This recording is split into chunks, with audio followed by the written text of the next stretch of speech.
Western forces are about to begin airstrikes on Libya. Authorised by the United Nations Security Council, British and French warplanes are expected to target the Libyan army as it advances against the rebel stronghold of Benghazi. To protect civilians, a UN resolution has approved a no-fly zone in Libya and the use of all necessary measures, short of an occupation force. Karen Barlow reports. Jubilant rebels have got what they've been asking for weeks.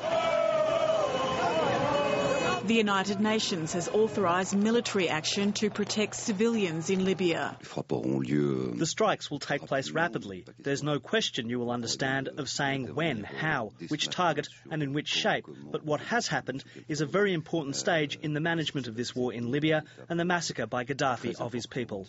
And for these people, it's better late than never. Colonel Gaddafi's forces are right at their doorstep. This is it, the decisive point. We are coming. Get out from inside Benghazi. We are coming tonight to fight the traitors. We will show no mercy and no compassion. This is the latest threat from Gaddafi after weeks of a bloody crackdown on rebel Libyan forces. Protesting civilians have been swept up in the ruthless repression. After intense lobbying and negotiations, and importantly backed by the Arab League, the 15-member UN Security Council voted for action. 10 votes in favour, 0 vote against, 5 abstentions. There will be no foreign troops on the ground, but Resolution 1973 authorises a no-fly zone across Libya and all necessary measures to protect civilians. This resolution demands an immediate ceasefire and a complete end to violence and attacks against civilians. It imposes a range of additional measures, including significant action to tighten enforcement of the arms embargo and to deny the regime access to funds. Russia, China, Germany, India and Brazil abstained. They say they're concerned about further bloodshed and a protracted military conflict. Russia and China chose not to exercise their veto power in the Security Council, which could have sunk the resolution.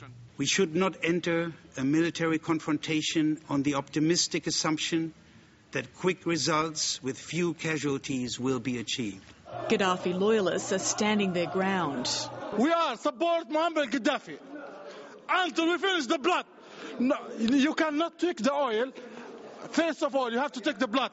Australia's Foreign Affairs Minister Kevin Rudd has been lobbying for the no-fly zone. Let us all hope and pray that this final resolve of the international community is not too late for the people of Libya. Muammar Gaddafi remains defiant. In the face of airstrikes, his son Saif Gaddafi says the family is not afraid.